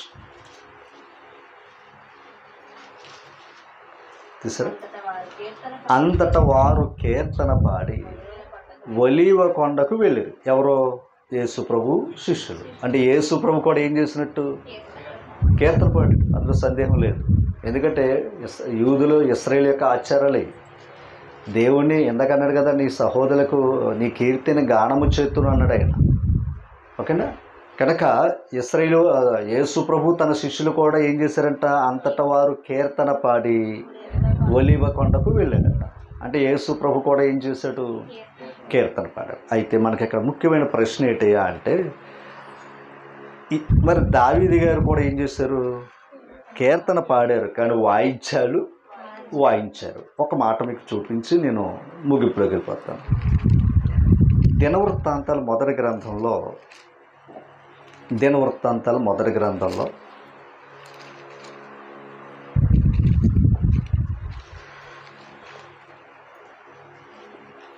సరే, ఈ దినవృత్తాంతాలు మొదటి గ్రంథంలో 6వ అధ్యాయంలో 31వ వచనంలో 6:31 నిబంధన మందస్సమునకు స్థలమును ఏర్పాటైన తర్వాత యెహోవా మందిరమందు సంగీత సేవ కొరకు దావీదు నియమించిన వారు వీరే. ఓకేనా, పాయింట్ అర్థమైందా? ఇప్పుడు మందిరం నిర్మాణం జరిగిన తర్వాత సంగీత సేవ అన్నాడండి. అంతకుముందు ఆ సంగీత సేవ లేదు. ఓకేనా, దావీదు రాజు అయిన తర్వాత మందిరం కట్టిన తర్వాత ఏం ఏర్పాటు చేశాడంట? సంగీత సేవ ఏర్పాటు చేశాడట. తర్వాత సొలొమోను యెరూషలేములో యెహోవా మందిరం కట్టించే వరకు వీరు సమాజపు గుడారం యొక్క ముంగిట సంగీత సేవను ఆచరించుచుండురు ఉండిరి. ఎవరో? వీళ్ళం. ఓకేనా, అంటే అప్పటికి దావీదు గారు ఆల్రెడీ ఏం చేశాడు? రాజు అయ్యాడు కదా, రాజు అయ్యాడు కదండి. రాజు ఏం చేశాడు? సంగీత సేవ కొరకు ఏం చేశాడు? వాయిద్యాలు ఏర్పాటు చేశాడు. అయితే మనం ఇక్కడ ఆలోచించవలసిన పని ఏంటంటే, చాలా జాగ్రత్తగా ఈ మందిరం గురించి ఓకేనా యేసు ప్రభువు మాట అన్నాడు. ఏమని? యోహాను సువార్త. అంటే క్లుప్తంగానే దాని గురించి ఇంకా లోపలికి వెళ్ళొచ్చు సమయభావాన్ని బట్టి. యోహాను సువార్త 2 యేసు ప్రభు ఒక మాట చెప్పడం జరిగింది.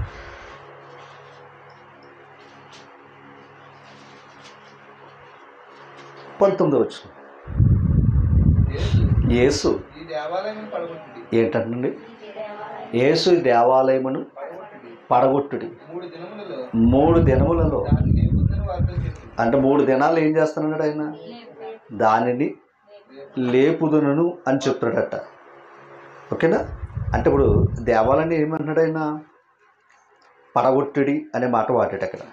ఓకేనా, మరో చోట ఆ మందిరాన్ని చూపిస్తారంట ఇశ్రాయేలు వారు. ఎవరో అపోస్తులు యేసు ప్రభు వారికి మందిరాన్ని చూపిస్తారంట. ఎంత సుందరంగా కట్టారు చూసావా అంటే, రాయి మీద రాయి నిలబడం రోజు వస్తుందిరా అని చెప్పాడు. అంటే ఈ మందిరం ఏమవుతుందని? పాడైపోతుంది అన్నాడు. చాలా జాగ్రత్తగా, పాడైపోయే రోజు ఒకటి రాబోతుంది అన్నాడు. చాలా జాగ్రత్తగా ఉన్నారు. ఇందాక యేసు ప్రభు కూడా ఏమన్నాడు? ఈ దేవాలయమును పడగొట్టి 3వ దినం కడతానన్నాడు. ఓకేనా, ఇప్పుడు తర్వాత మాట 20 యూదులు ఈ దేవాలయము 46 సంవత్సరాలు కట్టారే. ఓకేనా, ఇది హేరోదు కాలంలో కట్టిన దాని గురించి మాట్లాడతాం. ఎందుకంటే జాగ్రత్తగా ఉన్నారు. సొలొమోను గారు కట్టిన దేవాలయం. ఓకేనా, సొలొమోను గారి చేత దేవుడు కట్టించిన దేవాలయం కొంతకాలం ఎంతో ఘనముగా గౌరవంగా అది గౌరవించబడుతూ వెళ్ళింది.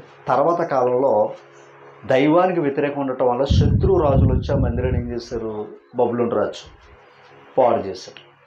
తర్వాత మళ్ళీ బబులోను చెర నుంచి మళ్ళీ తిరిగి వచ్చిన తర్వాత జెరుబ్బేలు నాయకత్వం ద్వారా మళ్ళీ మందిరాన్ని కట్టడం జరిగింది.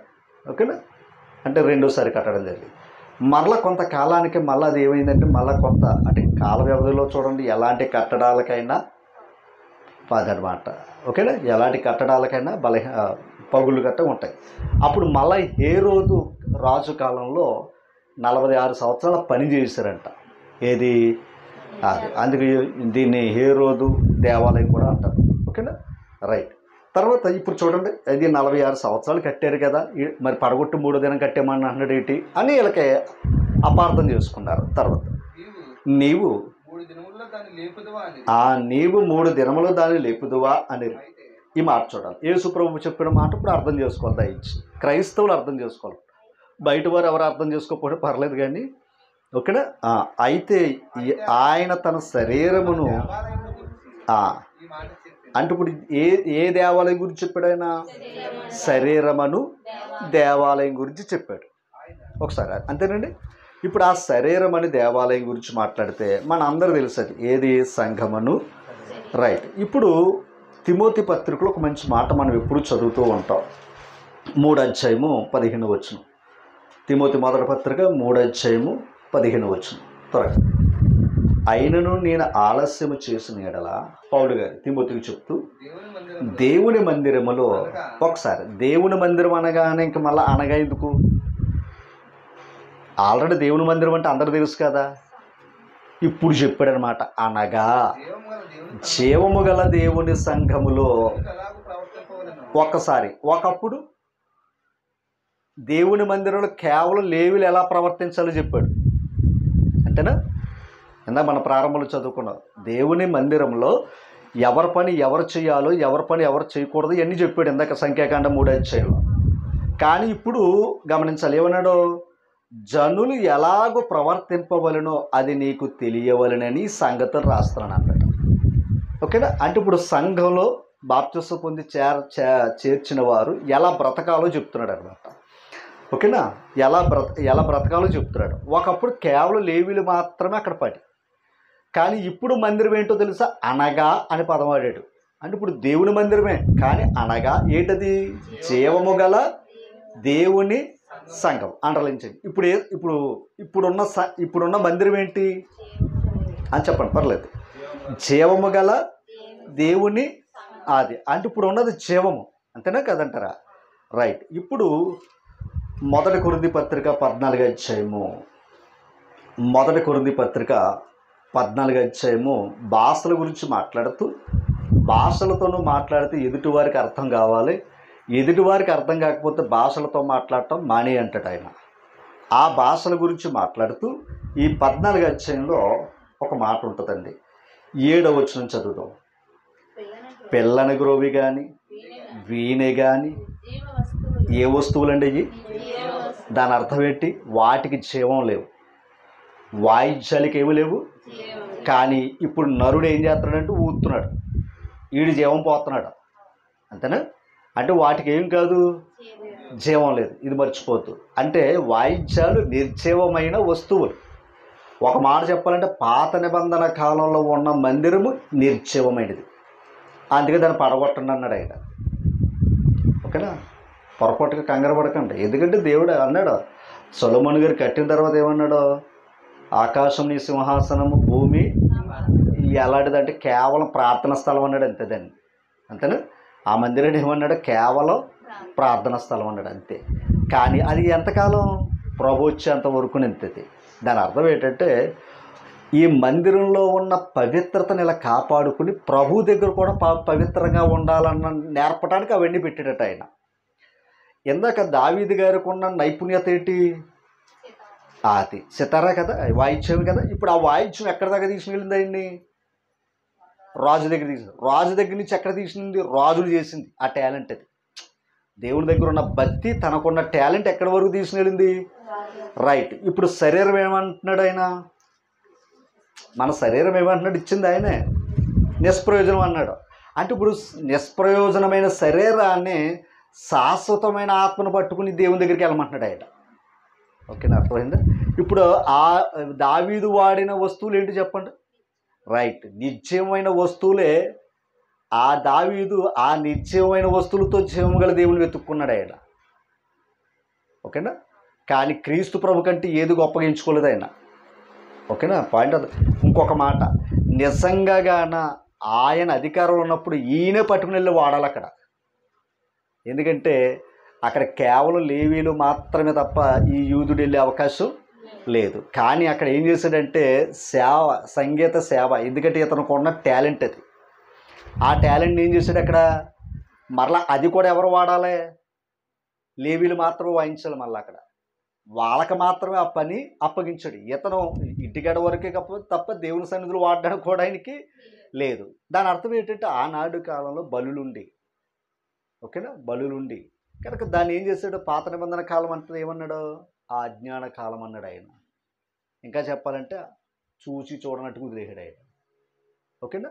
ఆ కాల విధానాలు వేరు. కానీ వాళ్ళు చేసిన దాంట్లో ఏం వెతుక్కునేవాడు అంటే దేవుడు నీతి ఉందా లేదా, నీతి ఉందా లేదా, చాలా జాగ్రత్తగా ఆ నీతిని చూసుకున్నాడు ఆయన. ఎవరో? దేవుడు. అంతే. ఆయన చూసేది ఏంటంటే ఆయనకి నీతికి, ఆయన నీతిని అనుసరించు, ఆయనకు భయపడే వారి మీద ఆయన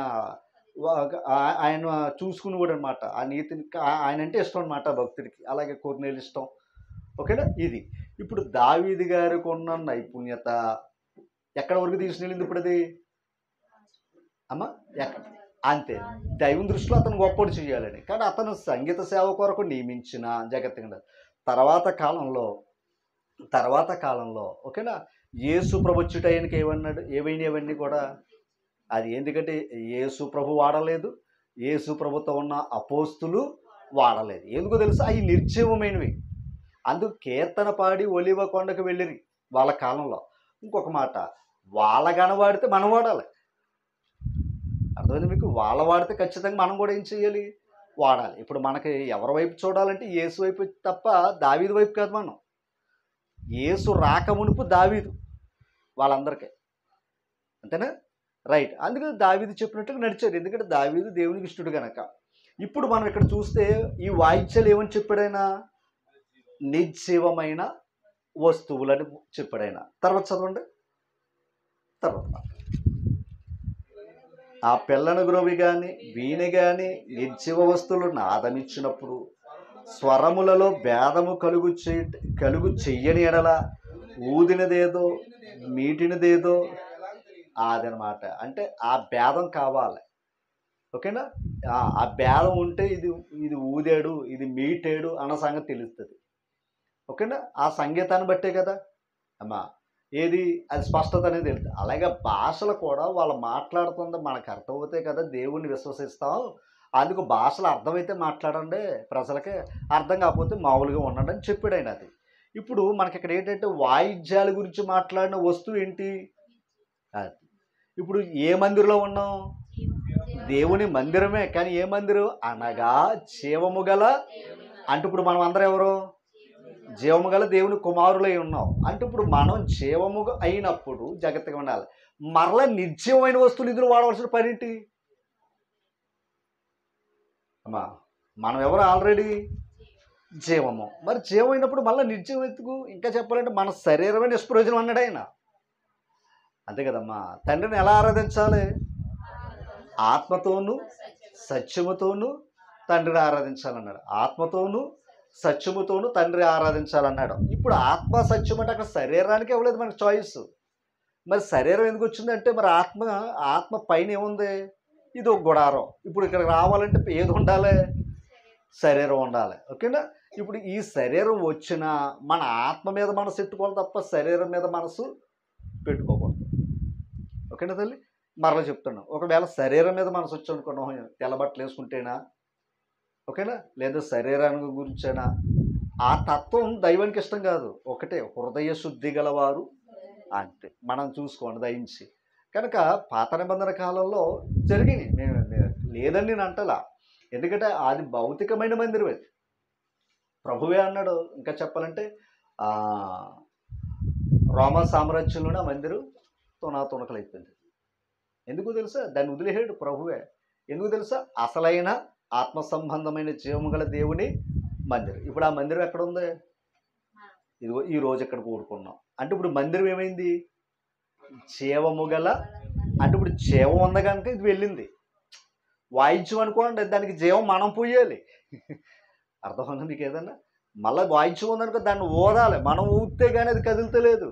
ఇప్పుడు మనల పాయింట్ అర్థం, మనకి జీవం ఇచ్చిన ఆయన ఆ జీవాధిపతి ద్వారా మనం తండ్రిని దేవుని ఏం చేస్తున్నాం? గణపరుస్తున్నాం. పాయింట్ అర్థమైందా? కనుక పాత నిబంధన కాలంలో దావీదు కల్పించిన వాయిద్యాలు ఉన్నాయి. కానీ అంతకుముందు చరిత్రలోకి వెళితే, మోషే గారి దగ్గరికి వెళితే అసలు ప్రత్యక్ష గుడారంలో లేవికి 3 కుమారులు ఉన్నాయి. 3 కుమారులు ఎవరు కూడా వాయించరా? వాయించలేదు. కానీ దావీదు కాలంలో రాజు అయ్యాడు కనుక తనకున్న తత్వానికి కూడా తెచ్చి ఏం చేశాడు? కట్టాడు. ఓకేనా? రాజు ఓకేనా? తన యొక్క విధానాన్ని బట్టి చేశాడు. అయితే ఒకటే, ఆయన వాయిద్యంతో పాటు ఎవరిని కీర్తించాడు? అతని మనసు అంతే. ఓకేనా? అంతవరకే. ఆ కీర్తన ద్వారా తనకున్న టాలెంట్ ద్వారా దేవుని గణపరిచారు. అలా కూడా ప్రభువుని నమ్మిన వారు కూడా ఉన్నారు. మనం అందుకే ఎక్కువ శాతం కీర్తనలు పాడుతూ ఉంటాం. కీర్తనల ద్వారా కూడా లోకం ప్రభువుని విశ్వసించే భాగ్యాన్ని కూడా ఉంటాయి. ఓకేనా? కనుక కేవలం కీర్తనలు అంటే జాగ్రత్తగా, ఎక్కువ శాతం దేవుడు దావీదు పలికిన పాటలకే ఎక్కువ ప్రాముఖ్యత ఉంది. ఒక్క యూదుడు ఎక్కడో గొర్రెలు కాసుకుంటూ తనకున్న టాలెంట్ని వాడుకుంటూ ఎంత గొప్ప గాయకుడు ఇప్పుడైనా అంటే ఆ వస్తువు ఎక్కడి వరకు తీసుకొచ్చింది? రైట్. కానీ అది అతని వరకు మాత్రమే పరిధి. ఓకేనా? ఇప్పుడు మనకున్న టాలెంట్, ఇప్పుడు మనకున్నది ఏంటి చెప్పండి అమ్మ? సువార్త అనే బోర. ఓకేనా. ఇప్పుడు మనకున్నది ఏదైనా ఉంటే కేవలం వాక్యమే. ఆనాడు వాక్యం శరీరధారిగా ఈ లోకానికి రాక మునుపు ఆ వాక్యం నిమిత్తంగా వారు ఆ నిర్జీవమైన వస్తువుని వాయిద్యం ద్వారా వాక్యాన్ని కీర్తించాడు. ఇప్పుడు మనకేమొచ్చింది? వాక్యం వచ్చేసింది. ఇంకా వాక్యం వచ్చినప్పుడు మనల్నే గమనించాలి, మనల్నే సజీవులుగా చేశాడు ఆయన. మనల్నే సజీవులుగా చేశాడు. ఒకప్పుడు కేవలం లేవీయుడికి మాత్రమే ఆ స్థానం, కానీ ఈరోజు మనందరికీ కూడా ఈ స్థానాన్ని ఇచ్చాడు. ఓకే, మనం అందరం కూడా జీవము గల దేవుని ఆలయమై ఉన్నాము అంటున్నాడు. ఇప్పుడు మనమే జీవం గల దేవుని ఆలయమైనప్పుడు మరలా నిర్జీవమైన వస్తువులతో దేవుని ఆరాధించవలసిన పని లేదు. ఒకవేళ మళ్ళా వాయిద్యాలే పెట్టాలి, దావీదు గారు పెట్టారు కదా అన్నారనుకోండి, అలాంటప్పుడు ఆ మందిరంలో ఉన్న దీపస్తంభం పెట్టాలి, మందసం పెట్టాలి, బలిపీఠం పెట్టాలి, ఓకేనా, ధూపవేదిక పెట్టాలి, ఓకేనా కదంటారా. ఇది పెట్టినప్పుడు అవి కూడా పెట్టాలి కదంటారా. మరి ఇది పెట్టినప్పుడు అవి కూడా పెట్టాలి కదా. అవి పెట్టి ఓపిక లేక ఏది పెట్టచ్చు అంటున్నారు? వాద్యాలు పెట్టచ్చు. ఎందుకంటే వీళ్ళ ఇంట్రెస్ట్, వీడు అదే చెప్తున్నాను, ఈ ఇంట్రెస్ట్ కేవలం ఏమనుకోకుండా లోకంలో ఉన్నవాడికి ఇంట్రెస్టే, మనుషుల్ని పొగుడుకోవడానికి కూడా అది ఇంట్రెస్టే. రాజుగారు కూడా రాత్రి మాటలు ఆ వాయిద్యాలు నాట్యాలతో సంతోషించేది ఆయనకున్న టాలెంటే. అలాగే ఇంకా చెప్పాలంటే లోకంలో చేస్తున్నట్టుగా, ఓకేనా, ఎవరో ప్రతిమల దగ్గర కూడా ఏం చేసుకుంటున్నారు. కానీ ప్రభు ఏం చెప్పాడంటే తండ్రిని ఆరాధించేవారు ఆత్మతో సత్యముతో ఆరాధన అన్నాడు. మళ్ళీ పాట ఎలా పాడతానని పౌలు గారు చెప్పాడు అంటే, నేను ఆత్మతో పాడుదును. మరి వాయిద్యం అనేది ఎక్కడ కూడా పట్టుకోవచ్చు కదా. ఒక్క మాట, ఇన్ని పట్టుకునే లోకంలో అసలు పౌలు గారి చేతులు ఏదో పట్టుకోవచ్చు కదా, అపోస్తుల చేతులు ఏదో వస్తు పట్టుకోవచ్చు కదా. పట్టుకుంటే వెంటనే మనం పట్టేసుకుందాం కదా. మరి వారి చేతులు లేకుండా ఆత్మతో పాడుదును, మనసుతో పాడుదును అని ఎంత స్పష్టంగా పాడినప్పుడు కూడా అర్థం కాలేదు అంటే మనం దాన్ని ఏమి చేయలేం. కనుక ఏదేమైనా కీర్తనల ద్వారా కూడా దేవుణ్ణి గణపరచవచ్చు. ఓకేనా. ఇంకా సమయం చాలా అయింది కనుక నేను విడిచిపెడుతున్నాను. కనుక మరి ఇంకా కీర్తనలో చాలా ప్రాముఖ్యమైన కీర్తనలు ఉన్నాయి. ఒక్క మాట అంటే మళ్ళీ దాని ఇంకో ప్రసంగం కాదు, కానీ దావీదు కాలంలో ఆషాప్ అనే ఒక అతను ఉన్నాడండి. చెప్తాను, నాకు ఈ పాఠానికి ఒక మదిలి అంటే మనసులో మెదిలింది ఎక్కడయ్యా అంటే అతను ఆషాపు. ఓకేనా. ఈ ఆషాపు వాయిద్య మందసం తెచ్చినప్పుడు అందులో ఒక వ్యక్తి ఎవరో దావీదు గారు మందసం తెస్తాడు కదా, 15 అధ్యాయం దగ్గరకు వచ్చాడు. త్వరగా వచ్చాడు చెప్తాను. అంటే మీకు ఇతని గురించి అవసరం, పాటలు పాడుతున్న మనకు కూడా ఇతను ఒక మాదిరి చెప్తాను. అంటే వాయిద్యాల గురించి కాదు కానీ ఇక్కడ పాటల గురించి అతని గొప్పతనం మీకు చెప్తాను చూడండి. ఓకేనా. ఇప్పుడు 16 అధ్యాయము 5వ వచనం చదవండి త్వరగా. ఒక్కసారి 4వ వచనం కూడా చదవండి త్వరగా. మరియు అతడు యెహోవా మందసం ఎదుట సేవ చేయొచ్చు. ఇశ్రాయేలు 16 అధ్యాయము 4వ వచనం కాదండి, మొదటి దినవృత్తాంతాల గ్రంథం. అంటే ఆలస్యమైంది కదా, మీ కంగారు నాకు కంగారుగా ఉంది. ఇది అవసరం. మనం వ్యక్తిగతంగా కీర్తనల విషయం కొంచెం మనసు పెట్టండి. ఒక మంచి పాయింట్, ఇది ఒక పాఠం, కానీ క్లుప్తంగా 2 నిమిషాలు మీకు చెప్పేస్తాను చూడండి. మరియు అతడు యెహోవా మందసమును ఆ సేవ చేయొచ్చు. ఇశ్రాయేలు దేవుడైన యెహోవాను ప్రసిద్ధి చేయుటకు, వధించుటకును, ఆయన స్తోత్రములు చెల్లించుటకును లేవీలో కొందరిని నియమించెను. వారిలో ఆషాపు అధిపతి. చాలా ఆషాపు ఎవరంట? ఆల్రెడీ 15 అధ్యాయంలో చూస్తే ఈ మందసం తెచ్చినప్పుడు ఇతను అక్కడ ఉంటాడు. ఇప్పుడు ఆ వ్యక్తి ఇప్పుడు ఏమయ్యాడు? కొంతమందికి అధిపతి అయ్యాడు. దేని మీద? దేవుని కీర్తనలు పాడటంలో అధిపతి అయ్యాడట. ఓ మాట చూపిస్తానంటే తీసారా. ఇప్పుడు ఆయన స్థితి చూడండి. ఓకేనా. ఒకప్పుడు వ్యక్తిగతంగా పాడాడు, తర్వాత 16 అధ్యాయం దగ్గరకు వచ్చాక అధిపతి అయ్యాడు. ఓకేనా. పాయింట్ అర్థం చేసుకోండి. ఇప్పుడు 25వ అధ్యాయం దగ్గరకు వచ్చాక 2వ వచనం చాలు. ఆల్రెడీ వాళ్ళ కుమారులు కూడా ఏం చేస్తున్నారు? ఎంతకేటయ్యా అంటే వాయిద్యం గురించే. అంటే ముందుగా ఒకడు, ఓకేనా, తర్వాత అధికారి అయ్యాడు. ఆ పాటలు పాడేవారి మీద ఏమయ్యాడు? అధికారి అయ్యాడు. ఇప్పుడు తన కుటుంబం కుమారుల దగ్గరికి వెళ్ళాడు. ఓకేనా? ఇప్పుడు మాట చూపిస్తాను చూడండి.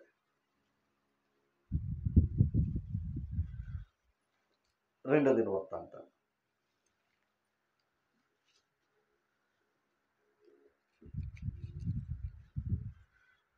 20 అధ్యాయం. యెహోషాపాతు రాజు కాలంలో, ఓకేనా, 14 వచనం. అప్పుడు అతన్యాకు పుట్టిన మతన్యాకు పుట్టిన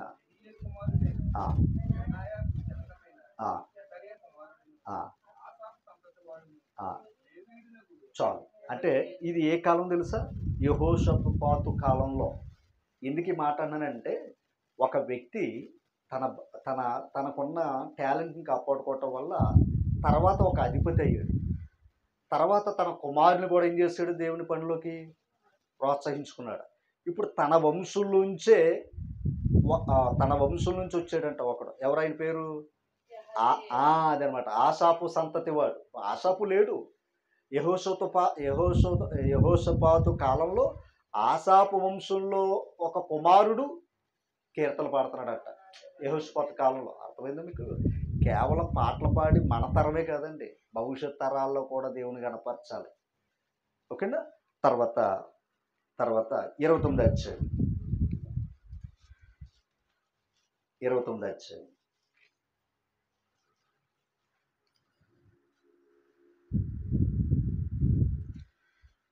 ఒక్కసారి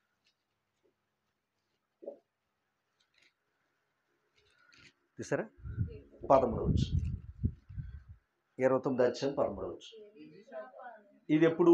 హిజ్కియా కాలంలో. ఇందాక యెహోషాపాతు కాలంలో. అర్థమైందండి? ఇప్పుడు హిజ్కియా కాలంలో. అంటే రాజులు మారినా వారి వంశాలు ఏమవుతూ వచ్చాయి? పాటలు పాడుతూనే ఉన్నారు. అది గొప్ప ధన్యత. తర్వాత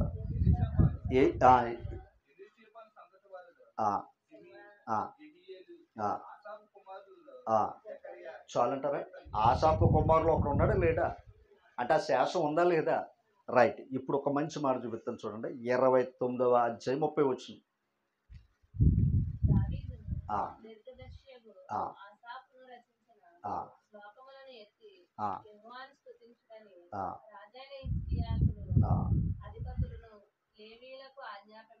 చాలు.